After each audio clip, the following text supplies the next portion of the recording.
Hey guys, welcome back to another video. So I've been reading a lot for the past year and a half. I've really found a love and passion for it, and I decided to make a video about the top 5 books I've read this year so far, and here they are. Got a nice stack of books right here, and I thought I'd go over them and share them with you. If you like to read, then here's some suggestions for you. These are all books that I've rated 5 stars and would highly recommend to anyone who enjoys reading or doesn't even enjoy reading, maybe wants to get into it. And these books would definitely get you into reading. Let's start off with the first one, Caraval. I've never really known how to pronounce this book, so we're gonna call it Caraval by Stephanie Garber. This book is about 2 sisters, Scarlett and Tella.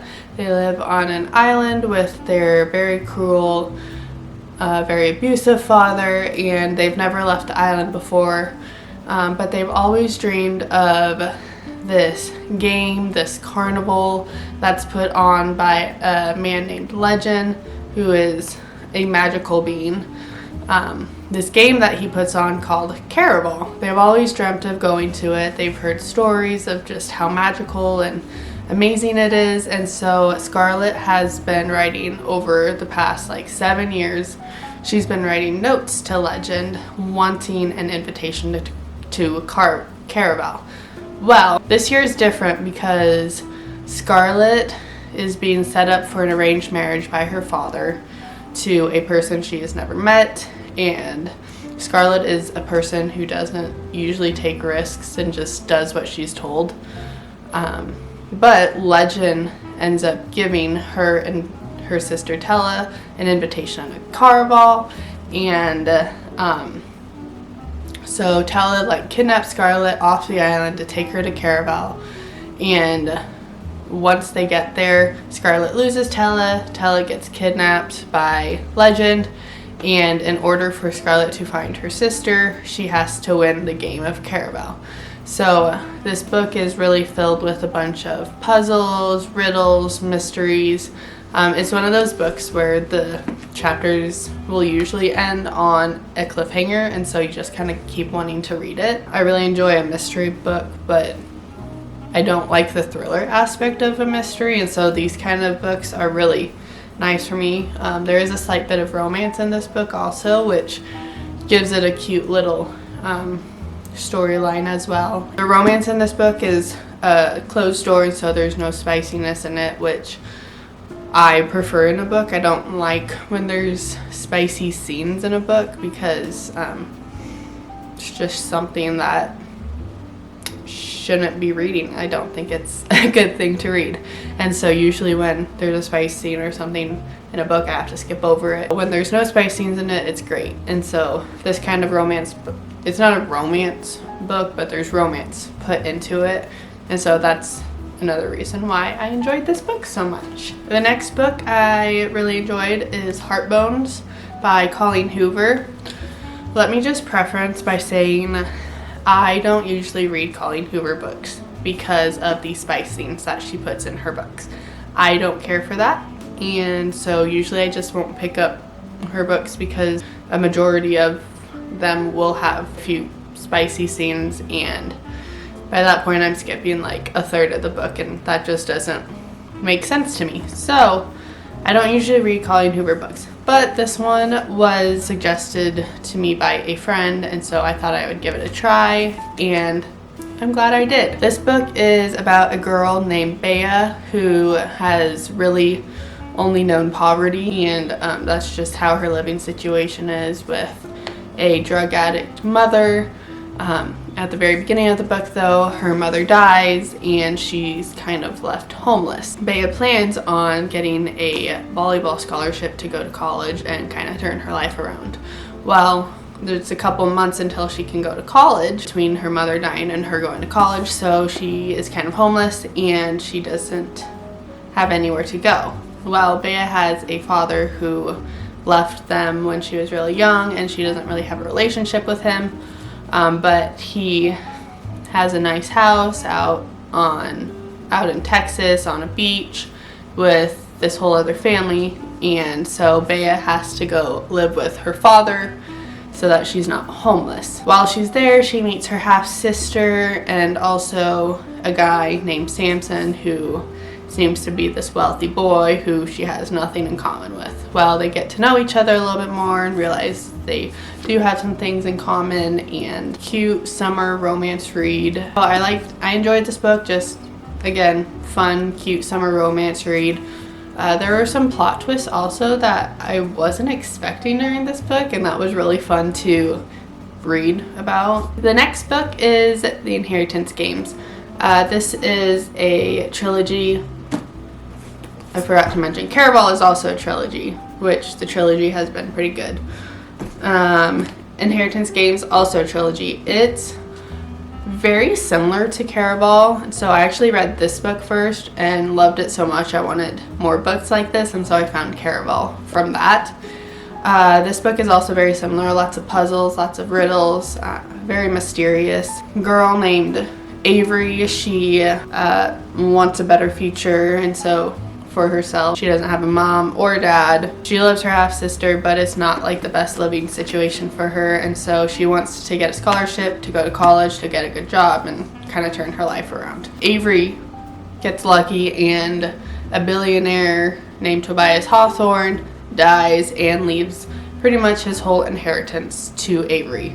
But the weird thing is that Avery doesn't know Tobias, and so she's not really sure why he left her pretty much her entire fortune. And so she received her inheritance, but one of the things in order for her to get her inheritance is she has to live in the Hawthorne house for an entire year. That proves to be a little bit harder because there are 4 Hawthorne grandsons that were expecting to inherit his fortune, and they're a little mad about it, that they got disinherited, and they're not really sure why Avery got the inheritance, and so they are kind of questioning her, and a lot of puzzles and riddles that they're trying to figure out so that they can figure out why Avery got the inheritance in the first place. I like this book because there also is a little bit of romance in it, which is it's fun to read. I like the mysteriousness of it, not knowing why Avery got the inheritance, and just there's like puzzles and riddles that you're trying to figure out along with the characters throughout the book, which is a lot of fun. Next book is Powerful. This is a novella to Powerless, which is the first book in the Powerless series. Adina and Peyton are 2 of the main characters in this series, and they are best friends, and they live on the streets together, and so they're like homeless, but they help each other kind of survive. Well, Peyton has to leave for the kingdom's purging trials, that's a whole book in and of itself, Powerless, which is also a great book. But this one is kind of like a side story to Adina and what she was doing while Peyton was off in these trials.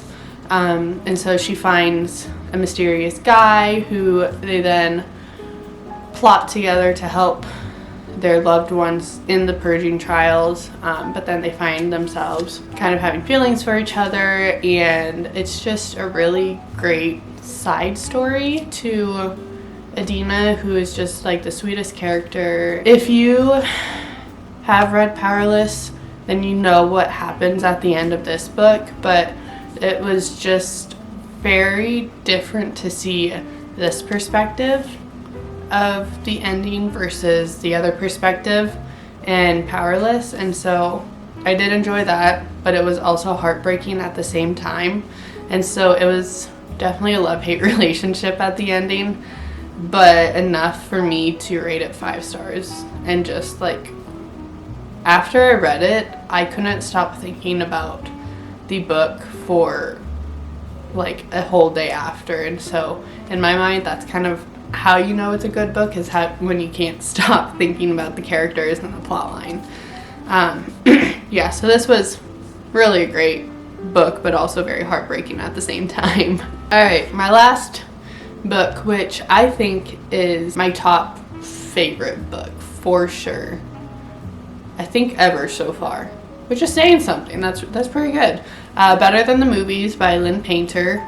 This is the cutest rom-com book I've ever read.